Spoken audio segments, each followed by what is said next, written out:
Hello friends, ബയോളജിയിലെ plan kingdom എന്ന ചാപ്റ്ററിലെ ആദ്യ ഭാഗങ്ങൾ നമ്മൾ ഡിസ്കസ് ചെയ്തു. ആൽഗയെക്കുറിച്ച് നമ്മൾ കണ്ടു. അതുപോലെ ബ്രയോഫൈറ്റയിലെ മോസസിനെ കുറിച്ച് നമ്മൾ ഡിസ്കസ് ചെയ്തു. അടുത്ത നമ്മുടെ വീക്കിലി ടെസ്റ്റിലെ ബയോളജിയിലെ ടോപ്പിക് എന്ന് പറയുന്നത് പ്ലാൻ കിങ്ഡമാണ്. അപ്പോൾ അടുത്ത വീക്കിലി ടെസ്റ്റിൻ്റെ മുന്നേ നമുക്ക് പ്ലാൻ കിങ്ഡം കംപ്ലീറ്റ് ചെയ്യണം. അതുപോലെ ഫിസിക്സിൽ നിന്നും വെക്ടേഴ്സും ബയോളജിയിൽ നിന്നും നമ്മുടെ ക്ലാസിഫിക്കേഷൻ ഓഫ് എലമെൻസുമാണ് നമ്മുടെ ടെസ്റ്റിന് ഉണ്ടാവുക. നമുക്ക് ഈ 3 ചാപ്റ്റേഴ്സും തീർത്തിട്ട് നമ്മുടെ എക്സാം നടത്താം. ഓക്കെ, മോസസ് ആണ് ഇന്ന് നമ്മൾ ഡിസ്കസ് ചെയ്യുന്ന ടോപ്പിക്ക്. അടുത്ത ദിവസങ്ങളിലായിട്ട് നമുക്ക് ടെറിഡോഫൈറ്റ്സിനെ കുറിച്ചും ജിംനോസ്പേംസിനെ കുറിച്ചും ഡിസ്കസ് ചെയ്യാം. ആൻജിയോസ്പേംസിൻ്റെ പാർട്ട് ഇപ്പോൾ NCERT-യിൽ നിന്ന് ഡിലീറ്റ് ചെയ്തിട്ടുണ്ട്. നീറ്റിൻ്റെ സിലബസിൽ നിന്നും അത് ഡിലീറ്റ് ചെയ്തിട്ടുണ്ട്. എനിവേ, നമുക്ക് സെക്ഷൽ റീപ്രൊഡക്ഷൻ ഫ്ലവറിംഗ് പ്ലാന്റ്സ് എന്ന ചാപ്റ്ററിൽ നമ്മൾ ഡീറ്റെയിൽഡ് ആയിട്ട് ആൻജിയോസ്പേംസിനെ കുറിച്ച് പഠിക്കുന്നുണ്ട്.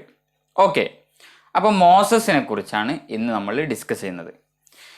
എന്തായിരുന്നു ബ്രയോഫൈറ്റ്സിനെ കുറിച്ച് നമ്മൾ ജനറൽ ക്യാരക്ടേഴ്സ് പറഞ്ഞിരുന്നത്? ഒന്ന്, they are known as the amphibians of the plant kingdom, അല്ലേ? അതായത് ഫെർട്ടിലൈസേഷന് വേണ്ടി വാട്ടറിനെ ഡിപ്പെൻഡ് ചെയ്യുന്നത് കൊണ്ട് അവർ നമ്മൾ അറിയപ്പെടുന്നത് amphibians of the plant kingdom എന്നാണ്. അതായത് അവരുടെ ലൈഫ് സ്റ്റൈൽ വെജിറ്റേറ്റീവ് ഫേസ് ലാൻഡിലാണുള്ളതെങ്കിലും റീപ്രൊഡക്റ്റീവ് ഫേസിന് വേണ്ടിയിട്ട് അവർ വാട്ടറിനെ ഡിപ്പെൻഡ് ചെയ്യുന്നുണ്ട്. അതുകൊണ്ടാണ് അവരെ amphibians of the plant kingdom എന്ന് പറയുന്നത്. അതുപോലെ നോൺ വാസ്കുലർ ആണ്. ബോഡി ഓർഗനൈസേഷനിൽ പിന്നെ ബോഡി ഫോംസിൽ ഗമീറ്റോഫൈറ്റ് ആണ് മെയിനായിട്ട് വരുന്നത്. സ്പോറോഫൈറ്റ് ഗമീറ്റോഫൈറ്റിൻ്റെ മുകളിലാണ് വരുന്നത്. Okay, mosses are small plants that form dense green clumps or mats in damp or shady locations. അതായത് ലിവർ ബേർഡ്സിനെ പോലെ തന്നെ ഡാമ്പായിട്ടുള്ള നനവുള്ള ഈർപ്പമുള്ള സ്ഥലങ്ങളിൽ, ഷേഡി ആയിട്ടുള്ള സ്ഥലങ്ങളിലാണ് ഇവർ വളരുന്നത്. മണ്ണിൻ്റെ മേലെ ഇങ്ങനെ പരന്നിട്ട് ഫ്ലാറ്റായിട്ട് വളരുന്നത് കൊണ്ട് അവർ മണ്ണിൻ്റെ മേലെ സോയിലിൻ്റെ മുകളിലൊരു മാറ്റ് ഫോം ചെയ്യുന്നുണ്ട്. Okay, individual plants are usually composed of simple leafy structure attached to an erect stem. അതായത് ഇപ്പോൾ മോസസിൻ്റെ കേസിലുള്ള ലീഫി സ്റ്റേജ് ഒക്കെ എടുത്ത് നോക്കുകയാണെങ്കിൽ പ്ലാന്റിനെ പോലെ തന്നെ ലീവ്സ് ഒക്കെ ഉള്ള ഒരു സ്റ്റേജ് നമുക്ക് കാണാൻ പറ്റും. ഇറക്റ്റ് സ്റ്റെമ്മിൽ അറ്റാച്ച് ചെയ്തിട്ടുള്ള ലീഫി സ്റ്റേജുള്ള ഒരു സ്ട്രക്ചർ നമുക്ക് ഗമേറ്റോഫൈറ്റ് ആയിട്ട് കാണാൻ പറ്റും. ഓക്കെ, ഇനി മോസസിൽ ഗമേറ്റോഫൈറ്റ് ഡെവലപ്പ് ചെയ്യുന്നത് എവിടെ നിന്നാണ്? സ്പോറ് പ്രോട്ടോണിമ എന്ന് പറയുന്ന ഒരു സ്റ്റേജായി മാറി. പ്രോട്ടോണിമ പിന്നീട് സെക്കൻഡറി പ്രോട്ടോണിമയായി. അതിൽ നിന്നുമാണ് ഗമേറ്റോഫൈറ്റ് ഡെവലപ്പ് ചെയ്യുന്നത്. മോസിൻ്റെ ലൈഫ് സൈക്കിള് സിമ്പിളായിട്ട് നമ്മൾ പറയുകയാണെങ്കിൽ സാധാരണ നമ്മൾ പഠിച്ച ഒരു ജനറൽ ലൈഫ് സൈക്കിൾ ഉണ്ട്, അല്ലേ? അതായത് ഇപ്പം ഉദാഹരണത്തിന് ലിവർ ബേർഡ്സിൻ്റെ ഒക്കെ കേസിൽ നമ്മൾ പറഞ്ഞിരുന്നത് എന്താണ്? ഗമീറ്റോഫൈറ്റ് ഉണ്ട്. ഗമീറ്റോഫൈറ്റിൽ മെയിൽ ഗമീറ്റോഫൈറ്റ് ആണെങ്കിൽ, മെയിൽ സെക്സ് ഓർഗൻ ഉള്ളതാണെങ്കിൽ അവിടെ ആന്തറീഡിയം ഉണ്ടാവും. അതുപോലെ ഫീമെയിൽ സെക്സ് ഓർഗൻ ഉള്ള ഗമീറ്റോഫൈറ്റ് ആണെങ്കിൽ ആർക്കിഗോണിയം ഉണ്ടാവും, അല്ലേ? അപ്പോൾ ആന്തറോസോയിഡ്സ് ആർക്കിഗോണിയത്തിലുള്ള എഗ്ഗുമായിട്ട് ഫെർട്ടിലൈസേഷൻ നടത്തിയിട്ട് സൈഗോട്ട് ഉണ്ടാവും. ആ സൈഗോട്ടാണ് പിന്നീട് എന്ത് ചെയ്യുക? സ്പോറോഫൈറ്റ് ആയിട്ട് മാറുക. സ്പോറോഫൈറ്റ് സ്പോർ പ്രൊഡ്യൂസ് ചെയ്യും. ആ സ്പോർ പിന്നീട് എന്തായി മാറും? ഗമീറ്റോഫൈറ്റായി മാറും. ഇവിടെ സ്പോറോഫൈറ്റ് സ്പോർ പ്രൊഡ്യൂസ് ചെയ്ത് കഴിഞ്ഞാൽ ആ സ്പോർ പ്രോട്ടോണിമ എന്ന് പറയുന്ന ഒരു സ്റ്റേജിലേക്ക് മാറി. പ്രോട്ടോണിമ പിന്നീട് സെക്കൻഡറി പ്രോട്ടോണിമയായി. അതിൽ നിന്നാണ് പിന്നീട് എന്ത് വരിക? ഗമീറ്റോഫൈറ്റ് ഉണ്ടായി വരിക. അപ്പോൾ ഗമീറ്റോഫൈറ്റിൻ്റെ മുന്നേ പ്രോട്ടോണിമ എന്ന് പറയുന്ന ഒരു സ്റ്റേജ് ഉണ്ട്, അല്ലേ? ഇപ്പോൾ നമ്മൾ ഫിലമെൻ്റസ് ആൽഗേനൊക്കെ കണ്ടതുപോലെയുള്ള ഒരു പിക്ചറാണ് നമ്മളിവിടെ കാണുന്നത്, അല്ലേ? അതായത് എന്താണ് ഹൈഫേ, മൈസീലിയം എന്നൊക്കെ പറഞ്ഞിട്ടുള്ള സ്ട്രക്ചേഴ്സ് നമ്മൾ ഫംഗസിൻ്റെ കേസിൽ പഠിച്ചിരുന്നു, അല്ലേ? അതുപോലെ ഫിലമെൻ്റസ് ആൽഗേൻ്റെ പിക്ചർ കണ്ടപ്പോഴും നമ്മൾ ഇതുപോലത്തെ പിക്ചറാണ് കണ്ടത്. അതുപോലെ ഫിലമെൻ്റസ് ആയിട്ടുള്ള സ്ട്രക്ചറുള്ള ഒരു ഫേസ് ഉണ്ട് ഈ മോസസിൻ്റെ കേസിൽ. അതിനെ നമ്മൾ പറയുന്നത് പ്രോട്ടോണിമ സ്റ്റേജ് എന്നാണ്. ഞാൻ അതിൻ്റെ മറ്റൊരു പിക്ചർ കൂടി കാണിച്ചു തരാം. അതായത് പ്രോട്ടോണിമ. ഇതാണ് പ്രോട്ടോണിമ. ഇപ്പോൾ ഇവിടെ സ്പോർ എന്തായി മാറാണ്? പ്രോട്ടോണിമ സ്റ്റേജായി മാറാണ്. അതിൽ പിന്നെ ബ്രാഞ്ചസ് ഒക്കെ വന്നിട്ടാണ് സെക്കൻഡറി പ്രോട്ടോണിമ ഉണ്ടാകുന്നത്. സെക്കൻഡറി പ്രോട്ടോണിമയിൽ നിന്നുമാണ് എന്തുണ്ടാകുന്നത്? ഗമീറ്റോ ഫൈറ്റ് ഫോം ചെയ്യുന്നത്. എനിവേ സ്പോറിൻ്റെയും അതുപോലെ ഗമീറ്റോ ഫൈറ്റിൻ്റെയും ഇടയിലുള്ള സ്ട്രക്ചറിനാണ് നമ്മൾ പ്രോട്ടോണിമ എന്ന് പറയാം അല്ലേ. അത് ഡെവലപ്പ് ചെയ്യുന്നത് എവിടുന്നാണ്? സ്പോറിൽ നിന്നുമാണ്. സ്പോറോഫൈറ്റ് സ്പോർ പ്രൊഡ്യൂസ് ചെയ്യും അല്ലേ. സ്പോറോഫൈറ്റ് സ്പോർ പ്രൊഡ്യൂസ് ചെയ്യും. സ്പോർ എന്താണ്? സ്പോർ ഹാപ്ലോയിഡ് ആണ്. സ്പോർ എന്തായി മാറും? പ്രോട്ടോണിമയായി മാറും. പ്രോട്ടോണിമ സെക്കൻഡറി പ്രോട്ടോണിമയായി മാറും. സെക്കൻഡറി പ്രോട്ടോണിമയിൽ നിന്നും എന്ത് ഡെവലപ്പ് ചെയ്യും? ഗമീറ്റോ ഫൈറ്റ് ഡെവലപ്പ് ചെയ്യും. ഓക്കെ. പിന്നീട് ഗമീറ്റോ ഫൈറ്റിൽ നിന്നും ഗമീറ്റ്സ് ഉണ്ടാവും. ഗമീറ്റ്സിൻ്റെ ഫെർട്ടിലൈസേഷൻ നടന്നിട്ട് സൈഗോട്ട് ഉണ്ടാവും. സൈഗോട്ടാണ് പിന്നീട് എന്തായി മാറുക? സൈഗോട്ടാണ് പിന്നീട് സ്പോറോ ഫൈറ്റായി മാറുക. ഓക്കെ. ഈ രൂപത്തിലാണ് മോസിൻ്റെ ലൈഫ് സൈക്കിൾ ഉള്ളത്. അപ്പോൾ പ്രോട്ടോണിമ എന്ന് പറയുന്ന സ്റ്റേജ് ഗ്രീൻ ഫിലമെൻ്റ് സ്റ്റേജാണ്. അത് ഡെവലപ്പ് ചെയ്യുന്നത് സ്പോറിൽ നിന്നാണ് ഡെവലപ്പ് ചെയ്യുന്നത്. സ്പോർ പ്രൊഡ്യൂസ് ചെയ്യുന്നത് ആരാണ്? സ്പോറോ ഫൈറ്റാണ്. Gametophyte develops from secondary protonema as a lateral bud. ഇതാണ് പ്രോട്ടോണിമ എന്ന് പറയുന്ന സിമ്പിൾ സ്ട്രക്ചർ എന്ന് സങ്കല്പിക്കുക. ഇതിൽ പിന്നെ ബ്രാഞ്ചസ് ഒക്കെ ഉണ്ടായി വലിയ സ്ട്രക്ചറായി മാറും. അതിനാണ് നമ്മൾ സെക്കൻഡറി പ്രോട്ടോണിമ എന്ന് പറയാം. ഓക്കെ. ഈ സെക്കൻഡറി പ്രോട്ടോണിമയിൽ നിന്നുമാണ് എന്ത് പ്രൊഡ്യൂസ് ചെയ്യുക? ഗമീറ്റോ ഫൈറ്റ് പ്രൊഡ്യൂസ് ചെയ്യുക. ലാറ്ററൽ ബഡായിട്ട് ഉണ്ടായിട്ട് അതിൽ നിന്നുമാണ് ഗമീറ്റോ ഫൈറ്റ് പ്രൊഡ്യൂസ് ചെയ്യുക. Okay. Leafy stage has multicellular rhizoids with oblique septa. ഇതാണിപ്പോൾ ഗമീറ്റോ ഫൈറ്റിൻ്റെ ഒരു ലീഫി സ്റ്റേജ്. അതായത് ഗമീറ്റോ ഫൈറ്റ് ഡെവലപ്പ് ചെയ്തു വന്നു. ലീവ്സിനെ പോലത്തെ സ്ട്രക്ചേഴ്സ് ഉള്ള ഒരു സ്റ്റേജ് അല്ലേ. ഇവിടെ ആരാണുള്ളത്? റൂട്ടിന് പകരം റൈസോയിഡ്സ് ആണുള്ളത് അല്ലേ. ഇതാണ് റൈസോയിഡ്സ്. ആക്സിസ് ആണിത്. ഇതാണ് ലീവ്സ്. ഓക്കെ.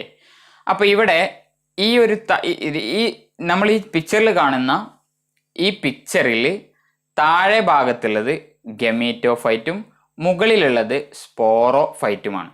അതായത് ഈ ലീഫി സ്ട്രക്ചർ എന്ന് പറയുന്ന ഈ ഒരു ഭാഗം എന്താണ്? ഗമീറ്റോ ഫൈറ്റാണ്. ഗമീറ്റോ ഫൈറ്റിൽ നിന്നും ആണ് സ്പോറോ ഫൈറ്റ് ഡെവലപ്പ് ചെയ്ത് വരുന്നത്. ഗമീറ്റോ ഫൈറ്റിൽ റൈസോയിഡ്സ് ഉണ്ട്. റൈസോയിഡ്സ് എന്ന് പറയുമ്പോൾ റൂട്ട് ലൈക്ക് സ്ട്രക്ചേഴ്സ് ആണ്. അത് മൾട്ടി സെല്ലുലാർ ആണ്. മൾട്ടി സെല്ലുലാർ ആയിട്ടുള്ള റൈസോയിഡ്സ് ആണ് വിത്ത് ഒബ്ലീക്ക് സെപ്റ്റ അല്ലേ. ഒബ്ലീക്ക് സെപ്റ്റമുള്ള റൈസോയിഡ്സ് ഗമീറ്റോ ഫൈറ്റിൽ കാണാം. അതുപോലെ തന്നെ ലീവ്സും കാണാം അല്ലേ. ഇനി ഇതിൽ നിന്നും ഗമീറ്റോ ഫൈറ്റിൽ ഫെർട്ടിലൈസേഷൻ നടന്നിട്ട് ഗമീറ്റോ ഫൈറ്റ് ആകുമ്പോൾ എന്താണ്? ഗമീറ്റ്സിൻ്റെ ഫ്യൂഷൻ നടക്കും അല്ലേ. അതായത് ആന്ത്രോസോയിഡ്സും എഗ്ഗും തമ്മിൽ ഫ്യൂഷൻ നടന്നിട്ട് എന്താണ്? സൈഗോട്ട് ഉണ്ടാവും. ആ സൈഗോട്ട് പിന്നീട് സ്പോറോഫൈറ്റായി മാറും. സ്പോറോഫൈറ്റായി മാറിക്കഴിഞ്ഞാൽ സ്പോറോഫൈറ്റിൽ 3 സ്ട്രക്ചേഴ്സ് ഉണ്ട്, 3 പാർട്സ് ഉണ്ട്. ഇതാണ് ഈ മുകളിലുള്ള ഈ ഭാഗമാണ് സ്പോറോഫൈറ്റ്. അതിൽ താഴെയുള്ള ഭാഗത്തെ നമ്മൾ ഫൂട്ട് എന്ന് പറയും. ഈ ഭാഗത്തെ സീറ്റ എന്ന് പറയും. ഈ ഭാഗത്തെ ക്യാപ്സ്യൂൾ എന്നും പറയും. അപ്പോൾ ഫൂട്ട്, സീറ്റ, ക്യാപ്സ്യൂൾ എന്ന് പറയുന്ന 3 പാർട്ടാണ് സ്പോറോഫൈറ്റിൽ ഉണ്ടാവുക. ഇപ്പോൾ ഇവിടെ നമുക്ക് ഈ പിക്ചറിൽ കാണുന്നത് പോലെ തന്നെ ഗമീറ്റോ ഫൈറ്റിൽ ഡിപ്പെൻഡ് ചെയ്തിട്ടാണ് സ്പോറോഫൈറ്റ് എപ്പോഴും ഉണ്ടാവുക. മോസിൻ്റെ കേസിൽ ഗമീറ്റോ ഫൈറ്റിൽ ഡിപ്പെൻഡ് ചെയ്തിട്ടാണ്, അല്ലെങ്കിൽ sporophyte is dependent upon the gametophyte എന്ന് നമുക്ക് പറയാൻ പറ്റും. Ready? Sporophyte develop from the zygote അല്ലേ. സൈഗോട്ട് എങ്ങനെയാണ് ഉണ്ടായിട്ടുള്ളത്? ഇവിടെ ഉള്ള ഗമീറ്റോ ഫൈറ്റിൽ സെക്സ് ഓർഗൻ ഉണ്ടായിരുന്നു. അതിൽ ഗമീറ്റ്സ് ഉണ്ടായിരുന്നു. മെയിൽ ഗമേറ്റ് ഫീമെയിൽ ഗമേറ്റുമായിട്ട് ഫ്യൂസ് ചെയ്തിട്ട് സൈഗോട്ട് ഉണ്ടായി. ആ സൈഗോട്ട് ഡെവലപ്പ് ചെയ്തിട്ടാണ് സ്പോറോഫൈറ്റ് ഉണ്ടായിട്ടുള്ളത്. Okay. Sporophyte is dependent on the gametophyte for nutrition അല്ലേ. പിക്ചറിൽ കാണുന്നത് പോലെ തന്നെയാണ്. അതായത് ഗമേറ്റോഫൈറ്റിൻ്റെ മുകളിലാണ് സ്പോറോഫൈറ്റ് ഉണ്ടാകുന്നത്. ഈ സ്പോറോഫൈറ്റ് ന്യൂട്രീഷൻ എടുക്കുന്നത് എവിടെ നിന്നാണ്? ഗമീറ്റോഫൈറ്റിൽ നിന്നാണ്. ഇപ്പോൾ ആൻജിയോസ്പേംസ് പോലത്തെ ഹയർ പ്ലാന്റ്സിൻ്റെ കേസിൽ സ്പോറോഫൈറ്റ് ആണ് മെയിൻ പ്ലാന്റ് ബോഡി. പക്ഷേ ഇവിടെ മെയിൻ പ്ലാന്റ് ബോഡി ഗമീറ്റോഫൈറ്റ് ആണ്. സ്പോറോഫൈറ്റ് ഗമീറ്റോഫൈറ്റിൽ ന്യൂട്രീഷന് വേണ്ടി ഡിപ്പെൻഡ് ചെയ്യുകയാണ് ചെയ്യുന്നത്. ഓക്കെ. ഇനി സ്പോറോഫൈറ്റ് നമുക്ക് 3 പാർട്ടായിട്ട് ഡിവൈഡ് ചെയ്യാൻ പറ്റും. തായ് ഭാഗത്ത് നമ്മൾ ഫൂട്ട് എന്ന് പറയും, അതുപോലെ സെൻട്രലിലുള്ള പാർട്ടിന് സീറ്റ എന്ന് പറയും, അതുപോലെ മുകളിലുള്ള ഭാഗത്തെ ക്യാപ്സ്യൂൾ എന്നും പറയും. ഞാൻ നേരത്തെ കാണിച്ചതുപോലെ ഈ ഭാഗം ഫൂട്ടാണ്, ഇത് സീറ്റയാണ്, അതുപോലെ ഇത് ക്യാപ്സ്യൂളാണ്. ഓക്കെ, ഇനി ഇതിൽ മോസസിൻ്റെ കേസിൽ ഇപ്പം ഞാൻ നേരത്തെ പറഞ്ഞതുപോലെ ഇതെന്താണ്, സ്പോറ് ഗമീറ്റോഫൈറ്റായി മാറുന്ന ഒരു പിക്ചറാണ് അല്ലേ. സ്പോറാണ്, സ്പോർ ഡെവലപ്പ് ചെയ്ത് പ്രോട്ടോണിമ സ്റ്റേജിലെത്തി, പ്രോട്ടോണിമ പിന്നീട് സെക്കൻഡറി പ്രോട്ടോണിമയായി, സെക്കൻഡറി പ്രോട്ടോണിമയിൽ നിന്നും ലാറ്ററൽ ബഡ് ഉണ്ടായിട്ട് അതാണ് പിന്നീട് ഗമീറ്റോഫൈറ്റായി മാറുന്നത്. ഇനി ഈ പ്രോട്ടോണിമയിൽ തന്നെ, സെക്കൻഡറി പ്രോട്ടോണിമയിൽ തന്നെ ഫ്രാഗ്മെൻറ്റേഷൻ വഴിയും എന്ത് ചെയ്യാം, റീപ്രൊഡക്ഷൻ നടക്കാം. നമ്മളെ എന്താണ് ഫിലമെൻറ്റസ് ആൽഗയിലൊക്കെ പറഞ്ഞതുപോലെ അല്ലെങ്കിൽ ഫംഗസിൽ പറഞ്ഞതുപോലെ ഫ്രാഗ്മെൻറ്റേഷൻ നടത്തിയിട്ടും മോസസിൻ്റെ കേസിൽ റീപ്രൊഡക്ഷൻ നടക്കാം. അസെക്ഷൽ റീപ്രൊഡക്ഷൻ ഉണ്ട്, സെക്ഷൽ റീപ്രൊഡക്ഷൻ ഉണ്ട്. അസെക്ഷൽ റീപ്രൊഡക്ഷനിൽ തന്നെ ബഡ്ഡിങ് ആൻഡ് ഫ്രാഗ്മെൻറ്റേഷൻ എന്ന് പറയുന്ന 2 കേസ് ഉണ്ട് അല്ലേ. ഇനി സെക്ഷൽ റീപ്രൊഡക്ഷൻ നമുക്ക് ഡീറ്റെയിൽഡ് ആയിട്ട് നോക്കാം. അതായത് ലൈഫ് സൈക്കിൾ നമ്മൾ നോക്കുമ്പോൾ ഗമീറ്റോഫൈറ്റ് ഉണ്ട്, ലീഫി ആയിട്ടുള്ള ഗമീറ്റോഫൈറ്റ് ഉണ്ട്. ഗമീറ്റോഫൈറ്റിൽ മെയിൽ സെക്സ് ഓർഗനാണ് ആന്തറിഡിയം, അതുപോലെ ഫീമെയിൽ സെക്സ് ഓർഗനാണ് ആർക്കിഗോണിയം. ആന്തറിഡിയത്തിൽ ആരാണ് ഉണ്ടാവുക, ആന്തറോസോയിഡ്സ് ഉണ്ടാവും, ഇതാണ് മെയിൽ ഗമീറ്റ്സ് അല്ലേ. അതുപോലെ ആർക്കിഗോണിയത്തിൽ ആരാണ് ഉണ്ടാവുക, എഗ് ഉണ്ടാവും അല്ലേ. എഗ് മെയിൽ ഗമേറ്റ് ആയിട്ടുള്ള ആന്തറോസോയിഡ്സ് എഗ്ഗുമായിട്ട് ഫ്യൂസ് ചെയ്തിട്ട് ഫെർട്ടിലൈസേഷൻ നടക്കും അല്ലേ. എന്നിട്ട് സൈഗോട്ട് ഉണ്ടാവും. സൈഗോട്ട് സ്പോറോഫൈറ്റായി മാറും. സ്പോറോഫൈറ്റ് ഗമേറ്റോഫൈറ്റിനെ ന്യൂട്രീഷന് വേണ്ടിയിട്ട് ഡിപ്പെൻഡ് ചെയ്തിട്ട് നിൽക്കുകയാണ് ചെയ്യുക. സ്പോറോഫൈറ്റിൽ മിയോസിസ് നടന്നിട്ട് സ്പോർസ് ഉണ്ടാവും. ആ സ്പോർസ് പ്രോട്ടോണിമയായി മാറും. പ്രോട്ടോണിമ എന്ന് പറയുന്ന സ്റ്റേജ് ഉണ്ടാവും, primary protonema, then secondary protonema ഉണ്ടാവും. സെക്കൻഡറി പ്രോട്ടോണിമയാണ് പിന്നീട് എന്തായി മാറുക, ദെൻ അത് ആരായി മാറും, ഗമീറ്റോഫൈറ്റായി മാറും. ഇതാണ് സെക്ഷൽ റീപ്രൊഡക്ഷൻ ഉൾക്കൊള്ളുന്ന മോസിൻ്റെ ലൈഫ് സൈക്കിൾ. ഓക്കെ, ഇത്രയുമാണ് മോസിനെ കുറിച്ച് നമുക്ക് പ്രധാനമായിട്ട് പറയാനുള്ളത്. ഇനി ഈ നമ്മുടെ ബ്രയോഫൈറ്റിനെ കുറിച്ച് മുന്നേ ചോദിച്ചിട്ടുള്ള കുറച്ച് ക്വസ്റ്റ്യൻസ് നമുക്ക് നോക്കാം. Which of the following is responsible for peat formation? Fuel ആയിട്ട് ഉപയോഗിക്കാൻ പറ്റിയ മോസ് ഏതാണ് നമുക്കറിയാം, സ്പാഗ്നമാണ് അല്ലേ. ഇത് നമ്മുടെ NCERT മെൻഷൻ ചെയ്തിട്ടുള്ളതാണ്. 2014 നമ്മുടെ മെഡിക്കൽ എൻട്രൻസ് എക്സാമിന് ചോദിച്ചിട്ടുള്ള ക്വസ്റ്റ്യൻ ആണ്. Okay, which one of the following is common to multicellular fungi, filamentous algae and protonema of mosses? താഴെ തന്നിരിക്കുന്നവയിൽ ഏതാണ് 3ലും കോമൺ ആയിട്ടുള്ളത് എന്ന്? അതായത് മൾട്ടി സെല്ലുലാർ ഫംഗസിലും, അതുപോലെ ഫിലമെൻറ്റസ് ആൽഗയിലും, പ്രോട്ടോണിമ ഓഫ് മോസസിലും ഉള്ളത്. ഡിപ്ലോണ്ടിക് ലൈഫ് സൈക്കിൾ ആണോ? Diplontic life cycle. Diplontic life cycle ആൽഗൻ്റെ കേസിൽ ഡിപ്ലോണ്ടിക് ലൈഫ് സൈക്കിൾ ആണെന്ന് നമുക്ക് പറയാൻ പറ്റില്ല അല്ലേ. സോറി, മൾട്ടി സെല്ലുലാർ ഫംഗസും ഉണ്ട് അല്ലേ. അപ്പം ഇവർ 3 കേസിലും ഡിപ്ലോണ്ടിക് ലൈഫ് സൈക്കിൾ ആണെന്ന് നമുക്ക് പറയാൻ പറ്റില്ല. Members of kingdom plant, plant കിങ്ഡത്തിലെ മെമ്പേഴ്സ് ആണെന്ന്. പ്ലാന്റ് കിങ്ഡത്തിലെ members fungus, multicellular fungus plant കിങ്ഡത്തിലെ മെമ്പർ അല്ല അല്ലേ. മോസും ഫിലമെൻറ്റസ് ആൽഗയും മെമ്പറാണ്. മോഡ് ഓഫ് ന്യൂട്രീഷൻ സെയിം അല്ല അല്ലേ. കാരണം എന്താണ്, ഡിഫറെൻ്റ് ആണ്. മൾട്ടി സെല്ലുലാർ ഫംഗസ് ആവുമ്പം ഹെറ്ററോട്രോഫിക് മോഡ് ഓഫ് ന്യൂട്രീഷൻ ആണുള്ളത്. ആൽഗയിലും മോസസിലുമൊക്കെ ഓട്ടോട്രോഫിക് മോഡ് ഓഫ് ന്യൂട്രീഷൻ ആണുള്ളത്. ഇനി ഇവരിലെല്ലാം കോമൺ ആയിട്ട് കാണുന്നത് എന്താണ്, multiplication by fragmentation. Multicellular ഫംഗസും അതുപോലെ തന്നെ ഫിലമെൻറ്റസ് ആൽഗയും പ്രോട്ടോണിമയും ഒക്കെ ഫ്രാഗ്മെൻറ്റേഷൻ വഴിയാണ് മൾട്ടിപ്ലിക്കേഷൻ നടത്തുന്നത്. അതാണ് കറക്റ്റ് ആയിട്ടുള്ള answer. Okay, next one. In a moss the sporophyte manufactures food for itself as well as for the gametophyte. സ്പോറോഫൈറ്റിന് നമ്മളിപ്പോൾ പറഞ്ഞിട്ടുള്ളൂ. എന്താണ് സ്പോറോഫൈറ്റ്? ഗമേറ്റോഫൈറ്റിൽ ഡിപ്പെൻഡ് ചെയ്തിട്ട് പാരസൈറ്റ് ആയിട്ടാണ്, ഒരു പാർഷ്യൽ പാരസൈറ്റ് ആയിട്ടാണ് അതുള്ളത് അല്ലേ. അപ്പോൾ അങ്ങനെ ആകുമ്പം ഫുഡിന് വേണ്ടി ഡിപ്പെൻഡ് ചെയ്യുക എന്ന് പറയുമ്പോൾ പാരസൈറ്റ് ആണല്ലോ. അപ്പോൾ നമുക്ക് ഇവിടെ manufactures food for itself എന്നുള്ളത് റോങ് ആണ്. ഇനി is partially parasitic on the gametophyte, അത് ഓക്കെയാണ്. Produces gametes that give rise to the gametophyte. Sporophyte spores ആണ് പ്രൊഡ്യൂസ് ചെയ്യുന്നത്, ഗമീറ്റ്സ് അല്ല അല്ലേ. എറൈസസ് ഫ്രം എ സ്പോർ, അതായത് സ്പോറോഫൈറ്റ് സ്പോറിൽ നിന്നാണോ എറൈസ് ചെയ്യുന്നത്? അല്ലല്ലോ, സൈഗോട്ടിൽ നിന്നാണ് എറൈസ് ചെയ്യുന്നത്. Zygote produced from the gametophyte. അതായത് ഗമേറ്റോഫൈറ്റ് പ്രൊഡ്യൂസ് ചെയ്യുന്ന ഗമേറ്റ്സിൻ്റെ ഫെർട്ടിലൈസേഷൻ നടന്നിട്ടുണ്ടാകുന്ന സൈഗോട്ടിൽ നിന്നുമാണ് എന്ത് എറൈസ് ചെയ്യുന്നത്? സ്പോറോഫൈറ്റ് എറൈസ് ചെയ്യുന്നത്. അതുകൊണ്ട് കറക്റ്റ് ആയിട്ടുള്ള ആൻസർ എന്ന് പറയുന്നത് ബി ആണ്. ഓക്കെ, ഇനി നെക്സ്റ്റ് വൺ, ബ്രയോഫൈറ്റ്സ് കംപ്രൈസ്. ബ്രയോഫൈറ്റ്സിൽ ആരാണുള്ളത്? എന്താണുള്ളത്? Dominant phase of gametophyte which produces spores. Gametophyte തന്നെയാണ് ഡോമിനന്റ്, പക്ഷേ അവർ സ്പോർ പ്രൊഡ്യൂസ് ചെയ്യുന്നില്ല. അവരെന്താണ് പ്രൊഡ്യൂസ് ചെയ്യുന്നത്? ഗമേറ്റോഫൈറ്റ് പ്രൊഡ്യൂസ് ചെയ്യുന്നത് ഗമേറ്റ്സ് ആണ്. സ്പോർ പ്രൊഡ്യൂസ് ചെയ്യുന്നത് ആരാണ്? സ്പോറോഫൈറ്റ് ആണ്. Small sporophyte phase and generally parasitic on gametophyte. Small sporophyte phase, ഇത് ശരിയാണ് അല്ലേ? സ്പോറോഫൈറ്റ് ഫേസ് ഉണ്ട്, അതുപോലെ തന്നെ അതെന്താണ്? ഗമേറ്റോഫൈറ്റിൽ പാരാസിറ്റിക് ആണ്. ഇനി sporophyte is of longer duration, അതുമല്ല. Dominant phase of sporophyte which is parasitic. Parasitic ആണ്, പക്ഷെ ഡോമിനന്റ് അല്ല അല്ലേ? ഡോമിനന്റ് ആരാണ് ഇവിടെ? ബ്രയോഫൈറ്റ്സിൽ ഡോമിനന്റ് ഫേസ് എന്ന് പറയുന്നത് ഗമേറ്റോഫൈറ്റ് ആണ്. അതുകൊണ്ട് ബി ആണ് കറക്റ്റ് ആയിട്ടുള്ള ആൻസർ. ഓക്കെ,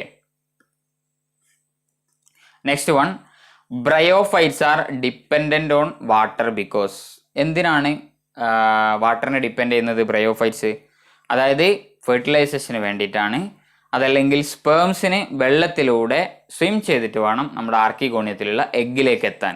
അതിന് വേണ്ടിയിട്ടാണ് ശരിക്കും നമ്മുടെ ബ്രയോഫൈറ്റ്സ് വാട്ടറിനെ ഡിപ്പെൻഡ് ചെയ്യുന്നത്. അപ്പോൾ water is essential for their vegetative propagation. Vegetative പ്രൊപ്പഗേഷന് വാട്ടർ വേണ്ട അല്ലേ? Sperms can easily reach up to the egg in the archegonium. Correct ആണ്. Archegonium has to remain filled with water for fertilisation. ആർക്കിഗോണിയത്തിൻ്റെ ഉള്ളിൽ water ഫിൽ ചെയ്ത് വെക്കണം, അങ്ങനെ ഒരു സംഭവം ഉണ്ടോ? ഇല്ല അല്ലേ? Water is essential for fertilisation for their homosporous nature, അതുകൊണ്ടും അല്ല. പിന്നെന്താണ്? Sperms can easily reach up to egg in the archegonium. സ്പേംസിന് സ്വിം ചെയ്തിട്ട്, വാട്ടറിലൂടെ സ്വിം ചെയ്തിട്ടാണ് സ്പേംസ് എന്ത് ചെയ്യുക? ആർക്കിഗോണിയത്തിലേക്ക് എത്തുക. അതുകൊണ്ടാണ് അവർ ഡിപ്പെൻഡൻ്റ് അപ്പോൺ വാട്ടർ എന്ന് നമ്മൾ പറയുന്നത്. ഓക്കെ, അതായത് സെക്ഷൽ റീപ്രൊഡക്ഷന് വേണ്ടിയിട്ട് അവർ വാട്ടറിനെ ഡിപ്പെൻഡ് ചെയ്യുന്നുണ്ട്. ഇത്രയുമാണ് ഇന്ന് നമുക്ക് ഡിസ്കസ് ചെയ്യാനുള്ളത്. അടുത്ത ക്ലാസ്സിൽ നമുക്ക് ടെറിഡോഫൈറ്റിനെ കുറിച്ചും ജിംനോസ്പേംസിനെ കുറിച്ചും പഠിക്കാം. ദെൻ നമുക്ക് എക്സാം എഴുതാം. Okay, thank you.